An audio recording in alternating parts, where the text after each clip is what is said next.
Hello and welcome back to Boring Dad Gaming, where today we're going to be playing some more Roadwarden. Let's dive straight back into our save. So in the last episode we'd got to Gale Rocks. It's a different village to the ones we've found so far. People are fairly unfriendly. We're not particularly welcome, but we've made our way to the Keep and Bailey, where the headswoman, she's not a mayor, she's a headswoman, she lives there, and we're going to talk to her and find out a bit more about what's going on locally. She raises her violet eyes, but only for a moment. Did I read this before? Well, I can read it again. Where do you think you are, outsider? Some lost tribe desperate for help with adventurers and vagabonds? Our village carries blood older than your city, it does, and we've endured hardships you couldn't imagine. Her accent is not as thick as that among the younger villagers, keeping a shadow of the years when the guild had tighter ties with the peninsula. But since she has no teeth, you have to think for a moment before you recognise some of her words. Better tell me what you want from my people and scat. Her voice shifts into indifference, and holding her stylus, she once again bends over her tablet. The village of Old Pagos is struggling with a plague and isolates itself from trade and travellers. She looks at the perfumed man who's standing with an open mouth. You glance at the crossbow woman who has lowered her weapon. The head woman, still without a word, leans forward and rests her forehead on the back of her hand. Her guard tries to speak, but she looks at him with sorrow. Let me think, she states. And after less than a minute, tells him to gather the council once your meeting is over. I say nothing.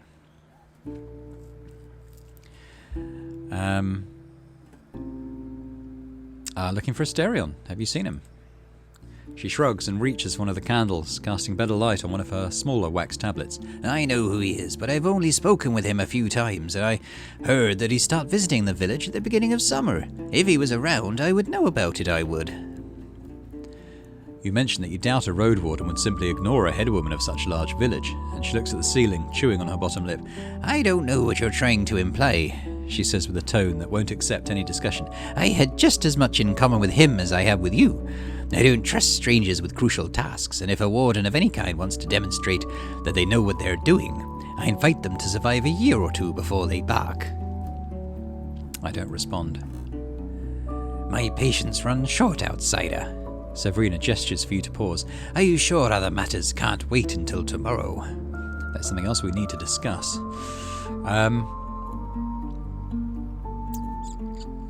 What about the tunnel south of here? I can tell you that the venerable digger Luno... Is it Luno or Ayuno? Not sure. I will tell you far more about it than you want to hear, she will. She's gone Scottish now. Before the war, it used to be crossed every 10-20 days, enough for us to keep it garrisoned. But with little use it now has, I'd be mad to ask any of our youth to throw themselves at the beasts that live there. She glances at an open pouch that's lying just nearby, with a few dragon bones sticking out of it. Her toothless grimace is hard to read. And don't offer me your services merely to get rid of the awoken. I need to get less Scottish. I don't need long-term solutions nor violence, and sooner or later, maybe she is Scottish, another threat will take their place. It may be just as well stay occupied. At least no vagabonds will take it over. She observes you without a word, but her fingers are tapping on the table. The guard gives you a telling look. Can you tell me a bit about Gale Rocks? She speaks slowly, with a kindness someone may show an annoying brat that has one last chance to learn from their mistake. Do I look like someone who'd be interested in spending time as a guide or a telltale? Before you answer, she starts to move around a few small packages and looks inside one. Scat! Spend some time among our walls. Speak with the fishers, the artisans, all of them lads and lasses whose blood keeps the shell of our village alive. I sigh. I'm testing her patience now. Can I get inside the watchtower at the Eastern Road? She and the perfumed guard exchange looks. Why would I give you a key? You mentioned that looking after roadside shelters is a part of your responsibilities. Oh, that's not her quote. Why would I give you a key? You mentioned that looking after roadside shelters is a part of your responsibilities, and she smirks, raising her hand slightly. Ah, you don't say. We're not an old Pagos. One's duty means nothing here until a soul proves they can be trusted.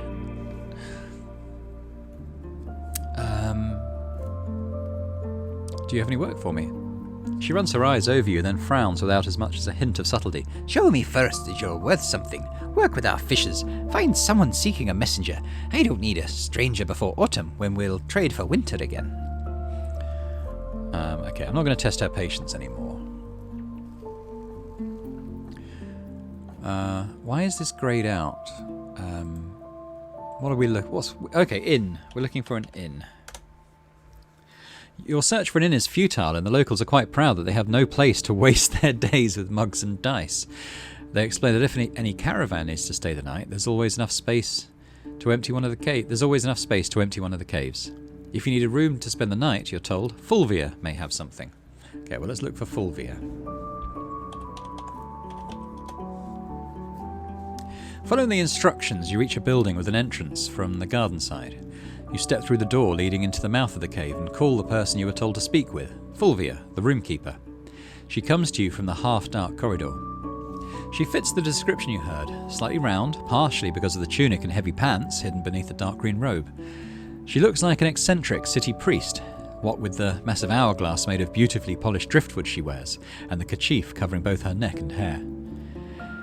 One feature that hasn't been mentioned by the locals are her eyes. Grey, asymmetrical, partially closed and unfocused. Once she gets closer, she turns her head, gazing into the rock and pointing her left ear at you. Her steps are confident, and her hands keep touching the walls on both sides. I wonder if she's blind. She's old, wrinkled and pale, but her voice remains strong. Her first instinct is to nod, only then realising it won't really help you much. She repeats, "You smell of a horse. Room?" "Yes." "Right." She simply walks down the corridor between the few humble chambers, some of which are inhabited by sleeping souls. After just a few steps, the light coming from the entrance helps you no more. You follow the sound of boots and the smell of rosemary perfume, and then suddenly hear a rock hitting something made of metal. The lit candle makes you sigh with relief. What colour?" After a quiet moment, she tries again. The horse coat." We haven't specified, have we? So this is our chance to say what colour our horse is. Is it a bay? Which is a light brown, I think. Black? Do we ride a black horse? Maybe. Or a grey horse? Let's ride a grey horse. She lets out a surprised grunt. "So far from the growing mountains. I guess there are some grey hills around here." The room is far from comforting. The ceiling is only a head above you, the walls are rounded and bare of any decorations, and the only chest looks like more of a crude crate. At least the dried grass is covering the sleeping pallet are bug-free and smell of freshness. "You don't have to share it," she says with amusement. "How much for, this delight?" She chuckles and turns to you with her profile. "Don't worry, you won't be cold, and don't let anything mould in here. I have a nose for it." She demonstrates with a loud sniff. "You can work for the village for merely a few hours in the morning, move some weights around, or you can pay me 2 coins. I won't take less, for I need none at all. I'll just throw it to Severina's chest in a few days."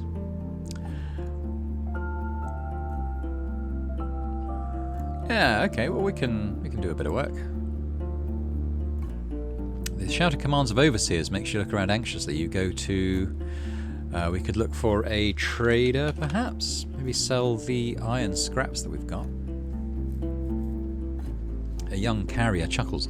"And what would you buy without a wagon and donkeys? We sell barrels of fish, sacks of salt. When a caravan comes, we empty a warehouse and fill it up again with food." When you ask her... I didn't know it was her. Let's just say, when you ask him if he's sure there's nothing useful that a lone traveller could get in such a large village, he seems a bit embarrassed. Well, we have a weaponsmith, but he doesn't sell any blades to outsiders. But maybe Rufina, the tailor? Alright, well let's look for weaponsmith. He might buy iron. The outer armoury is right next to the eastern gate, but you're led behind it through a fence gate to the training ground. You are introduced to Tatius, a muscular man who's walking in just in his pants. Displaying his muscular chest and arms, tanned and hairy, and his dusty, dirty feet. His teenage pupils gathered on the trampled ground also wear no boots and wear old, torn tunics, with marks of blood and scratches both on their clothes and skin. The man is looking through a few toy weapons gathered in a barrel, a wooden sword, a few spears with their tips wrapped in rags, and similar-looking clubs. After your arrival, the man throws a spear to one of the younger kids and tells him to get to him like mad boars. And soon after that you hear a painful thud and cheerful laughter. He then offers you vivid red cherries, maybe the last ones this season. He may be just over 30 years old, yet his wide shoulders, unusual height and straight posture make even his kindest words sound like a threat. You need something from me, Roadwarden. I'm looking for better equipment. Then you came to the wrong village. We don't sell anything we've stored at our armory. We need these things for ourselves. When you mention dragon bones, he looks away at the fighting kids and orders them to divide into 2 teams, letting the assaulted spearmen rest for a bit. And what am I to do with dragons? Buy blades?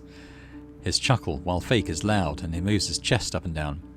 After you insist that he may want to think if there's nothing for an axe user such as yourself to find here, he puffs out his cheeks, thinking as he exhales, You know what? Come, take a look. And you! He looks at the teens. A few minutes of rest. Don't lose any eyes. You go back to the armory's door, and after a few breaths, the man shows you a kite shield, so large it could cover half your shell with ease. It's a gift we received, but we don't use such a shape. It's too weird for us.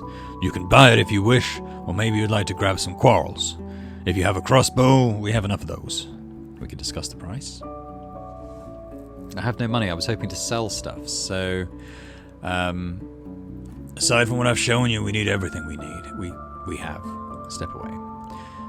Okay, so let's look for the tailor then. Maybe they'll buy something from us. You get directions to one of the smaller buildings, which turns out to consist of only one spacious chamber. Like other caves in the village, it lacks sunlight, but the workbench standing right next to the entrance is well lit by an oil lamp. The old iron lantern is decorated with the shapes of seaweed and monstrous tentacles. On the counter you see threads, scraps of clothes, old tunics, and some boots. Behind it there's a mature woman, though you can't precisely guess her age. The flame, dancing because of your movements, distorts the shadows cast by her wrinkles and large nose. Her bright red tunic is light, made of something lighter than hemp or wool. The sleeves end at her elbows, allowing her hands to sew together 2 pieces of fabric. Greetings. She runs her dark yellow eyes over your clothes. Her hair may be getting grey, but the colourful wooden beads among them distract you right away. Cheers, stranger. You need something patched up? After you nod, she looks deeper into the store. Good, so I'm better at fixing tears than making togs. Take a look. Indeed, well, there's plenty of shelves and cupboards covered with pants, tunics, jackets, robes, hats, boots, and bags. Many of them seem old or made from 2 or 3 combined pieces of garment. We buy outfits from other villages, explains the tailor, maintaining her bored tone, and as they get worn and damaged, I turn them into something new. Do you have anything for sale? My neighbours walk in and out and put on whatever they feel like wearing, but I ain't wasting our fabric on outsiders. Maybe you'd like some jewellery. When you mention you'd rather take something useful for a traveller, she hesitates. Well, if you really need, I can pack you some old tools of mine. They'll help you fix your armour and togs without anyone's help, though it ain't as easy as you would think.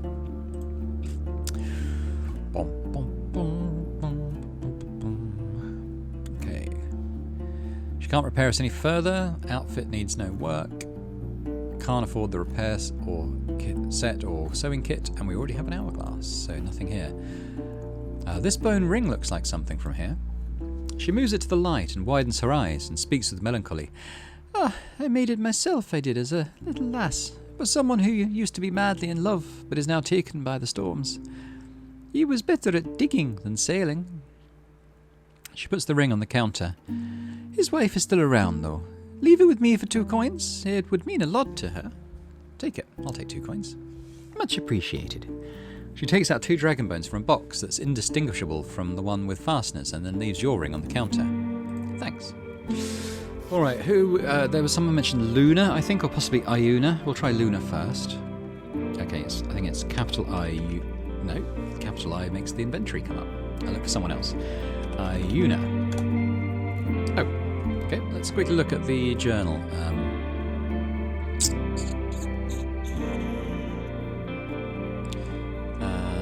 Maybe the archive?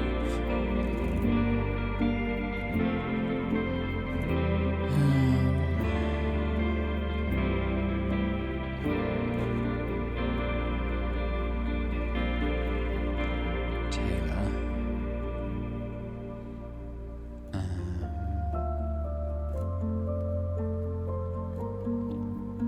It's Fulvia. Oh, that's as far back as that goes.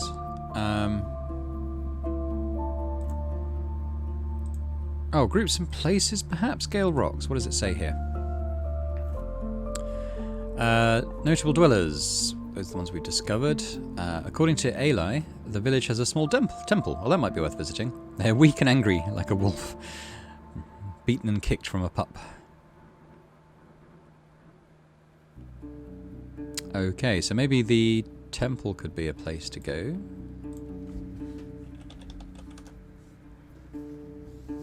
The first person you speak with, a young Cooper on the brink of adulthood, tells you to follow her to the western bank.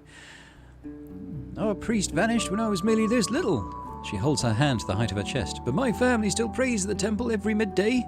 It's one of the oldest caves in the village, she says with unmasked pride.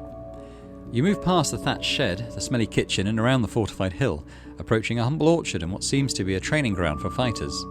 Then descend into a small basin towards small caves hidden in shadows. The girl enters the mouth without a door. I enter after her and look around. At this hour there are only two other souls in sight, an elderly man napping on a blanket spread in one of the rounded corners, and a boy who stops his prayer once you come inside and quickly leaves, giving you an embarrassed look. The cave is lit by a few oil lamps, with flames surrounded by dyed glass, but the chamber couldn't fit more than 30 people, even if they were all standing. There are a few stone benches, an altar, and a large, though crude hourglass made of bronze, clean as new. You recognise the gentle hum of a creek somewhere below you. Lowering her voice, the girl looks at the sacred symbol on your neck and smiles. A humbling place, right? I glance at her and whisper, would anyone mind if I were to pray? Maybe we should make a good impression. They all seem quite devout. She invites you with a gesture and leaves the room. You kneel down trying to focus. You've no doubt this place has heard human prayers for centuries, and you try to echo these voices with your own words of praise and request, travelling through generations built on trust. Once you finish your prayer, you feel like you've touched the cradle of humanity, finding comfort in a cave that sometime in the past gave birth to a human tribe. I get back on my feet, dust off my pants, and step outside.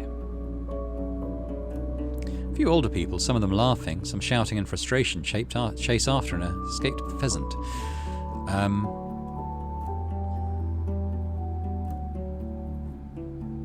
I could still learn more about the wares this village has to offer.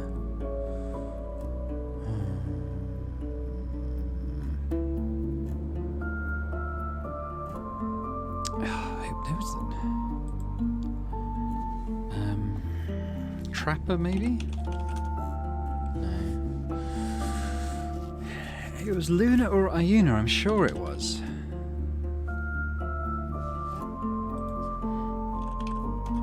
Maybe capital L for Luna? Okay, I don't know. I'm sure that was what was mentioned. Digger. They were a digger, weren't they? Let's look for the digger. The locals explain that the centuries-old caves need little work, and the humble fixes they put into the walls and sheds are taken care of whenever such a need arises. After a few minutes of chatting, one of the children leads you to an elderly woman responsible for looking after the condition of them buildings. The digger called Luno, okay, or Iuno. That was it. Already wrinkled, grey-haired and slightly stooped. She's sitting at the eastern gate, placing tiny building blocks on the table, raising a tall tower without making it collapse. Her hands are steady and precise, and her large eyes blink so rarely that you want to rub your own. She spares you a look, and then leans back, resting against the wall, then crosses her arms and critically observes her toys. Cheers, stranger. I've got time. I'd like to learn more about the tunnel that leads through the mountain in the south. It's older than any human soul, it is, but not ancient. Those who dug through the mountain were still around when I was but a small lass. The village saved everything it got from trade for more than a generation to bring the bronze gate from Hovleven here, the pickaxes and all them tools and nails. It has a single long corridor that reaches from one end to the other, and a few chambers on both sides where travellers used to spend a night if they were desperate enough. Don't try without a group of guards now. Monsters also love deep caves, and the days are getting colder. How come it's locked? It depends on who you ask. Let's just say that a great turmoil happened 10 years ago, right? The settlements grew further apart, traded less. Keeping a garrison of fighters and buildings at the tunnel brought little value. We had to put greater trust in our own work, not in the caravans. Once again, foraging, cutting trees and farming. With time, more and more beasts gathered around the tunnel, getting used to seeing no pushback. She looks at an old plank that's been resting behind her stool. She compares its thickness with her toys and then reaches for a gouge and a handsaw. It was 3 years back when a few traders of ours went missing. Our searching group found the gate locked from the inside. They tried to check it, but left the place when they saw moving shells, dead and fleshless. We've decided to clean it someday in the future, maybe hire a group of strangers to take the risk upon themselves. She glances at you. But so far none have reached our village. She wants me to open the tunnel. I was told you're the one who looks after the local construction works. That's pretty much it, right. She glances at the spread wooden blocks. Every few springs or summers I gather a crew to build something new, or rather replace an old hovel with something fresh. But most of the days I just make sure that roofs don't fall on our heads, and that the cribbing in the caves ain't too moist. Then the Coopers help me, or a bunch of fishers. She gives your axe a long look, and then reaches for her much smaller hatchet and shaves one of her toys slightly, narrowing it. For centuries there's been merely one digger at a time, and this custom serves us well, it does.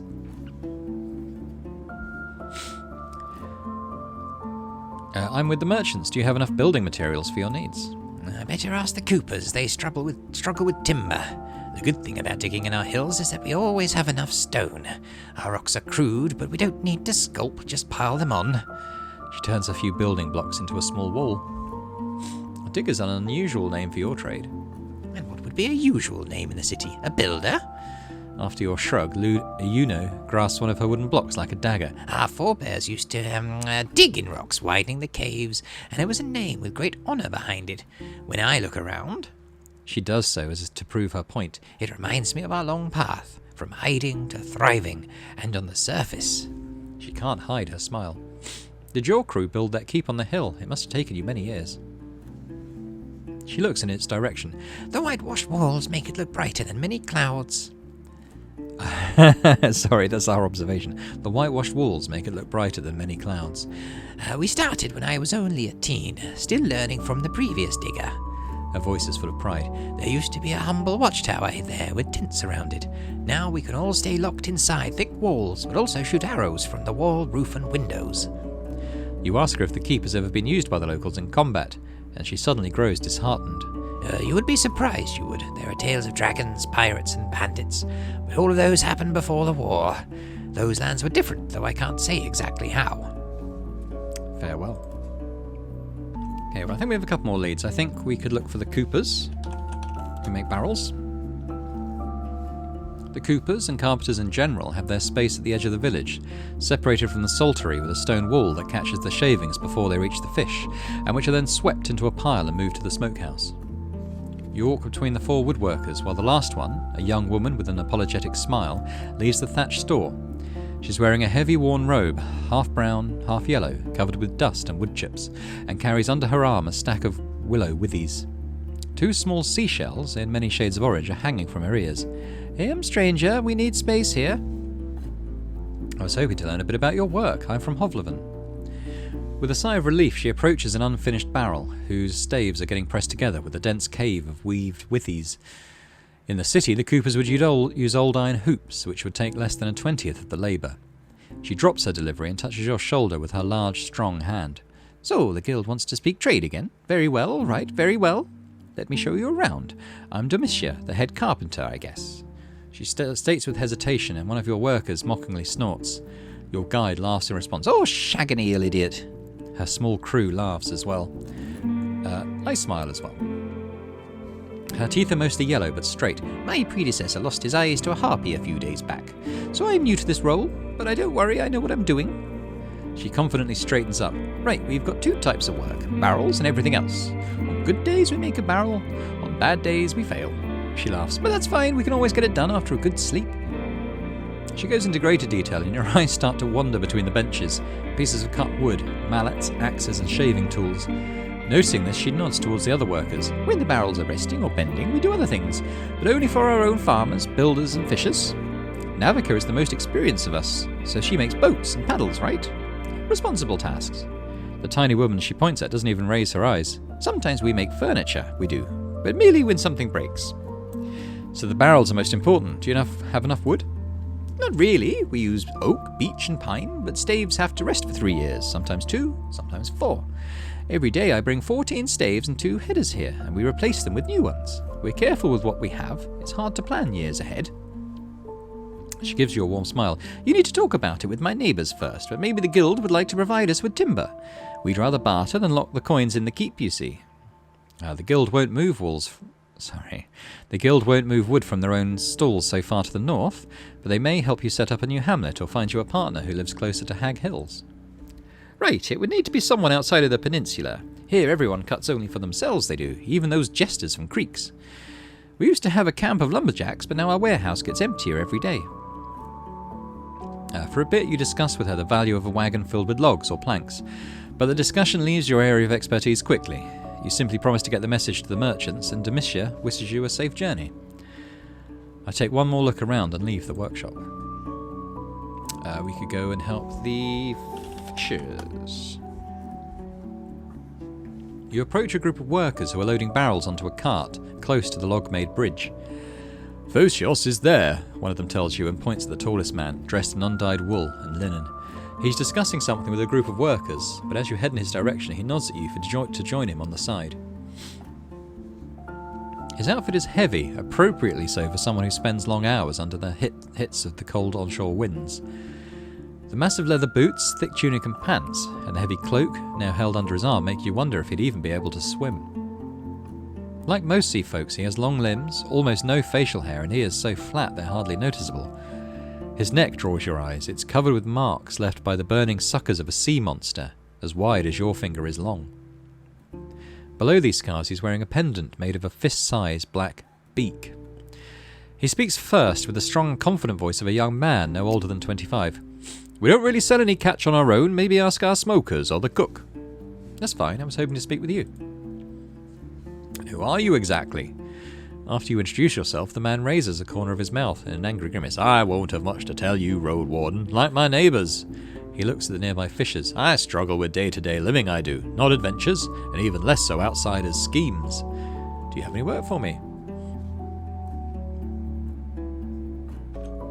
Work? What do you know about fishing? You mention the docks of Hovleven, but after a few questions about fishing nets, boats and winds, it's clear you don't impress in this conversation. Teaching one how to work with us takes time, effort, and rescuing those who fall overboard. You ain't a kid of ours, so if anything, it should be you who pays us for sharing what our forebears have mastered. You explain that you can fight better than most, although we haven't really demonstrated that so far, have we? And that gives him an idea. Our guards stay at the village, so we always move in groups, and waste time securing the beach from harpies and saurians we do. We could put 3 more souls on the boat and keep you on the beach. You'd guard those not fishing with nets. What's in it for me? How much do you want, stranger? He responds carefully, and you spend a few minutes discussing the details. Right, you'll get a meal and 2 coins for a peaceful day, and another one for putting your life at risk. He summarises. But you must be at the beach soon after dusk while we're preparing our boats, and have enough strength to convince me you'd be more of a help than a bother. Yeah, okay, it's a mundane job, but we actually need vitality in order to do it, so we can't do it. Are you sure you don't need my help with something that would fit my skills? I spend many hours on the road. He gives you a long look. You know what, outsider, there's something you could do for me. You can't really ruin it by trying. I need you to help my daughter, Phoebe. Seeing your look, he raises his hands. Don't worry, she's fine. Merely spellless. For generations, my family used pneuma to lure fish and hold our breaths, but no matter how much she practices, she can't cast even the tiniest spell. There's something wrong with her soul. He pauses and his voice grows pained. She's my only child, and I seek no new wife. I want her to have the choice to do whatever she wants, and it breaks me to think she won't have a way to follow in my footsteps. I don't really know how I can help you. His eyes are absent. A few years ago, our traders were at the home of this weird enchantress by the Eastern Road. I don't know her name. She lives close to the old watchtower. You can't miss it. If she's alive, she may still have these weird rocks. Spirit rocks, I think. They help weaken mages. Buy one, bring it here. Maybe eating some pneuma will help Phoebe learn. You forgot to mention my payment. I'm not a drifter. I don't hoard any savings. We gather everything in the keep, we do. A spirit rock should cost about 10 coins. Since it's quite a journey from here, I'm ready to pay almost everything I've got. 15. Okay. We don't have one yet. Tell me about this enchantress. Yeah, I've only seen her a few times when I was a teenager. Though she was also young, I suppose. Though tall and not as tall as I am. He smiles briefly, with cold eyes. For the few days she was around, she kept to herself. People say she's a witch and a mad one at that. What does your daughter think about all this? What does she think? He looks at you as if you're mad, and then glances at the nearby fishes. Oh, she'd be heartbroken to realise she's spellless. I won't tell her unless I have no other way. She's merely a child. I'm doing what's best for her. Sounds like a very unusual healing attempt. Are you sure you want me to try? I've asked our sorcerers about what they felt when they used the stones. Their pneuma got stronger than on most days, and nothing bad happened to them. We risk nothing outsider, he says with growing irritation, and stops himself from scratching the scars on his neck. Have you asked any herbalists, though? Maybe a priest or another enchanter? Have you heard about the previous Roadwarden? Asterion? You nod.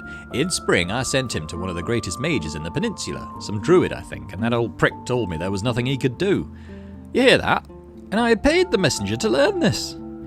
He squeezes his cloak even tighter to his side. We have no herbalists here, but since the spirit rocks are safe, I'd rather spend my last coins for such a chance than try nothing and regret it. That's fine. I'll tell you when I have one. He gestures for you to go on. See you later. I talked with the local goobers, but I could still learn more about the... I don't know. Tell me what else there is then. I guessed as much as I can. Farmers, maybe.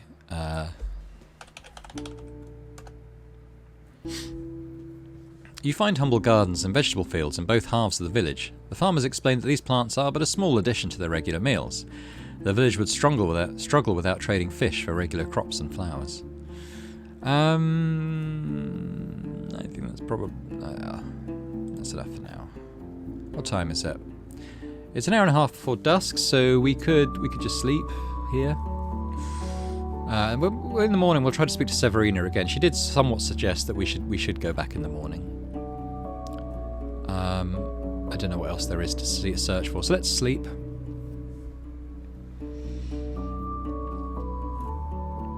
We need vitality restored.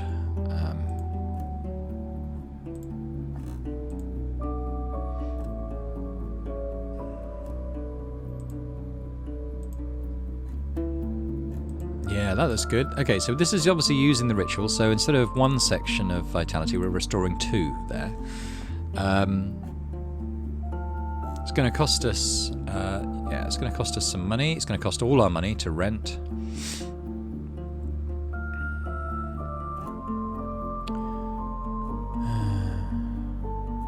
The thing about the labour is that we're only going to get one... I think it's worth the 2 coins to restore half our vitality, I think.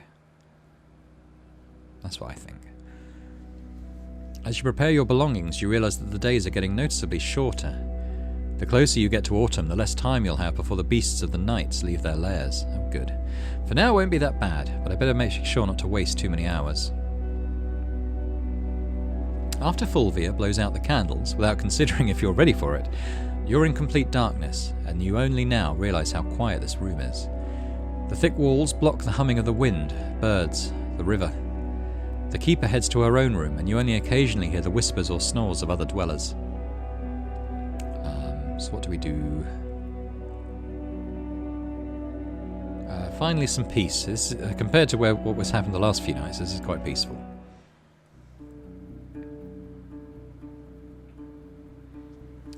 The days are getting shorter. So how long till dusk now? Just over 14 hours. You're surrounded by darkness. You quickly gather your things and leave the room without a word from the keeper, who's sitting outside next to the open door. The villagers hurriedly preparing for a busy day. The workers gather the wagons at the gates, push the barrels onto the barge, and move equipment out of the sheds, shove meals into their bags. The alleys aren't much calmer. The overseers are waking up their crews and discussing their goals and plans. The only souls that can afford a longer rest are the children and the elderly. Some of the locals slow down to observe you, but whenever you meet your eyes, you find challenge, not amity. You go too.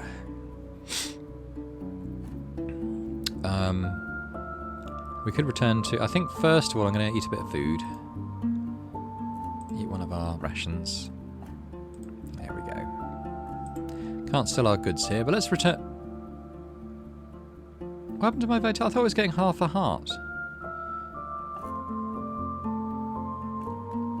Oh, that's annoying.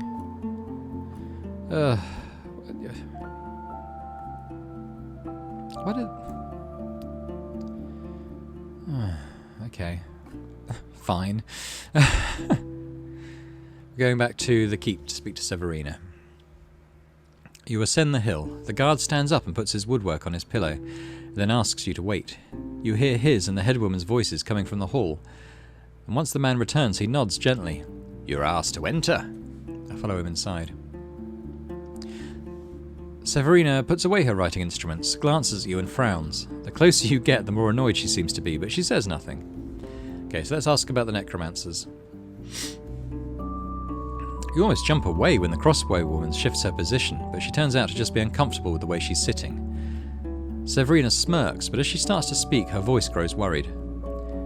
What happened in White Marshes is a sign of cowardice and weakness. I've seen my share of harsh winters, and I sympathize, I do, with tribes that had to feed their people with tree bark, or decide which mother will eat enough to feed infants. But all them walking corpses will get out of the charms and murder their masters like they always do. And instead of hunger and cold, they'll face the end of their souls. All we can do is keep ourselves safe. You try to ask a few more questions, but to no avail. We don't really travel there often, stranger, and some of the knowledge we gathered on this place is for our ears alone. I nod. She can't trust that I'll keep anything between us, and I probably won't. Considering that your people of the village follow the right, I'm surprised that you're not pressured into taking action against the undead. And what do you think we ought to do? Encourage them by taking their land, or startle their wild game? Maybe torch their roofs? She takes an awkwardly long pause, yet as you start to answer, she instantly cuts in. We've no plans to conquer or pillage their home, and while some of us would like to take matters into their own hands, I ain't risking our lives in battle with mere heretics. Without walls, we'll have nothing to keep us safe. I say nothing, expecting her to interrupt me again. My patience runs short, outsider. Severina gestures to you to pause. Are you sure other matters can't wait till tomorrow? Something else to discuss. Bandits. She looks at her guard and then around her. Have you noticed where we are? We're safe enough to fight a dragon, and if there are any bandits in our woods, they eat nothing barring timber and worms. Whenever we trade, we send groups of 10, 20 souls strong. Enough to push away a few footpads. Okay. No work from her. I guess we leave. People keep mentioning creeks, which I think is east. Maybe that's a good direction to head. We can still head north. I'm not sure what the point of that would be.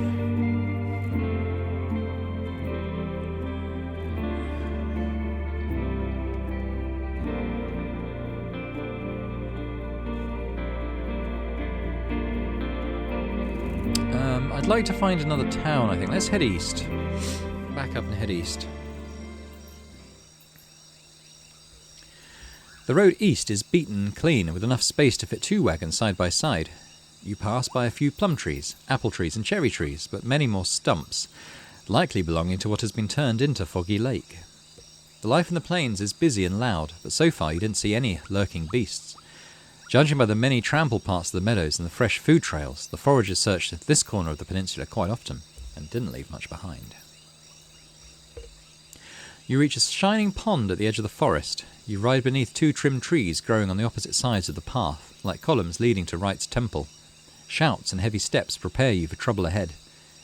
2 shells are circling around each other. One of them is a 4-legged saurian with dark grey skin, as long as your palfrey but only knee-high.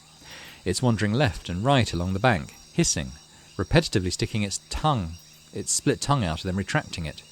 The stout monster doesn't look like a born hunter of humans, but its long tail is swinging like a whip, for now only threateningly so, but you don't doubt that getting hit by it would likely break your bones. The second one belongs to a brown-skinned man wearing leather pants, a long brown woolen cloak and the matching pelt of a wolf on his head and shoulders, like a haunting hood. His voice is both gentle and scared, and he's stretching his hands in front of him, trying to make the beast stay away as if it's a mouflon. Okay. A third shell is right in the middle between the other 2, a creature you don't recognise from a distance, but it is in a puddle of its own blood and isn't moving. I ride slowly, taking a closer look at the entire situation. You stand up in the saddle to have a better view and realise that the corpse on the ground is but that of a white ibex. The man, who acknowledges your presence with a nod, speaks with a hint of playfulness in his voice, asking the saurian to be so nice as to stay away. He then turns towards you and points at the prey. "Friend, lend me a hand, will you? I'm trying to seize it." As you dismount, the saurian takes a step closer to the pond.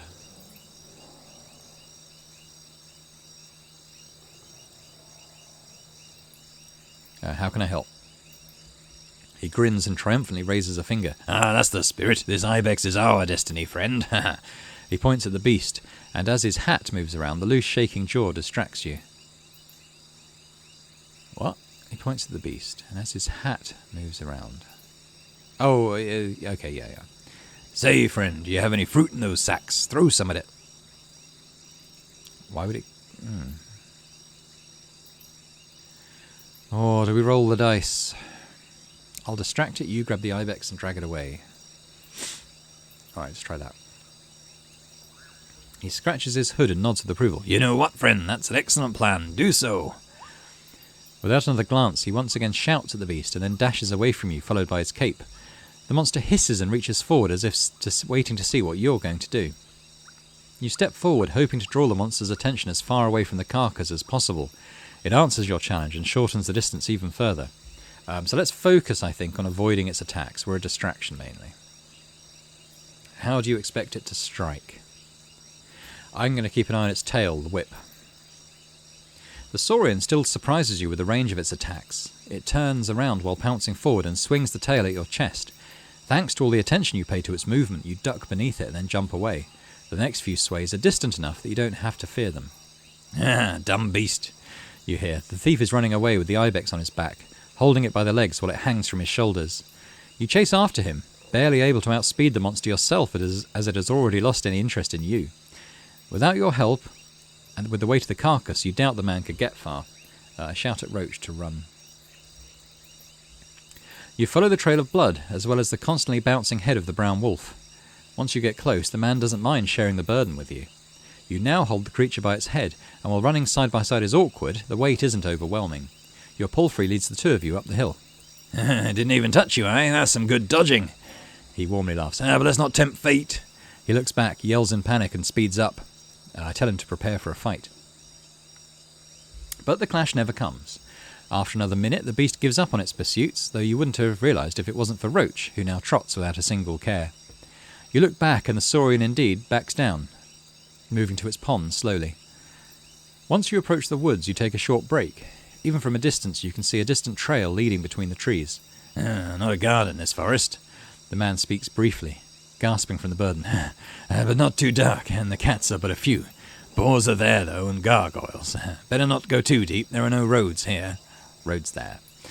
His face is not much older than 20. Okay. Shaved with great care, cleaner even than among the city folk. While his hood and heavy cloak mask his figure, he seems well fed and healthy. "Yeah, we're halfway there, friend. Creeks is a glorious place, you know. You'll love it." I smile. I'm sure I will. Carrying the ibex takes a while, but the man is incapable of being silent. Every unusual tree seems to be tied to a story from his life, and he makes sure that you notice the first stream you cross on a new, solid bridge. "One of the many creeks, you see," he says with untamed amusement. A thin gorge leads you between the mountains. This place is quite susceptible to bandits.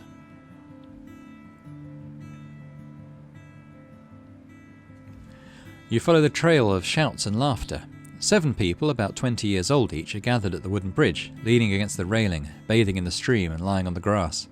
Pieces of clothing made of fur and leather are spread around next to cudgels and throwing clubs. Once the sound of hooves manages to break through the chattering, the curious young eyes, untouched by wartime, turn towards you, and an excited whisper spreads. The shells are proudly displayed, and the confident smiles are both inviting and challenging. "How's water?" The hunter greets his tribefolk while stepping on the logs. "Gentle and warm," says a man resting on his friend's shoulder. "Oh, that's a nice ibex." There are paths leading in many directions, but the main road will take you uphill. Oh, they really are naked. Awkward. As I walk past the naked people, I look at the watchtower. The hills around you form a valley, most likely spread from here to the very coast. The main spring supplying the creek is cutting through the walls high above you. The bridge is young and robust, enduring the weight of the wanderers silently, as well as your mount and belongings. A single person is waving to you from the tower, but the roof makes it difficult for you to see what they look like.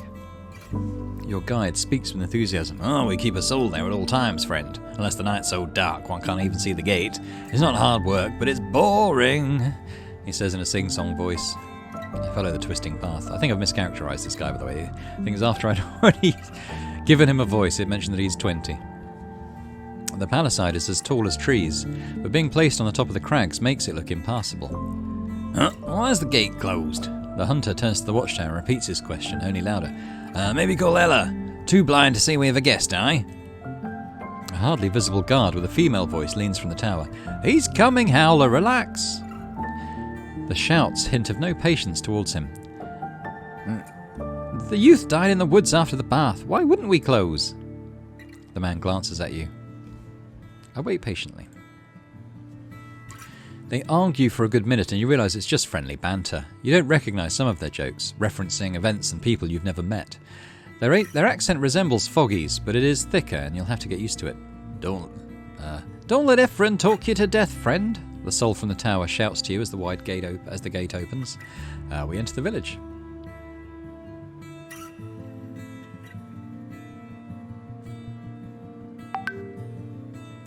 Okay, so the episode again is getting on in length. I am aware of that. So perhaps before we dive into creeks and fully explore and see what's going on here, we'll end it there. So once again, thanks very much for watching this series. It's still a very great pleasure to play, and I do encourage people to pick it up for themselves if they're at all curious, having watched this series. But in the meantime, yeah, if you enjoyed this video, please do hit the like button and subscribe as well. That would be fantastic. And I hope to see you again next time for more Roadwarden. Bye for now.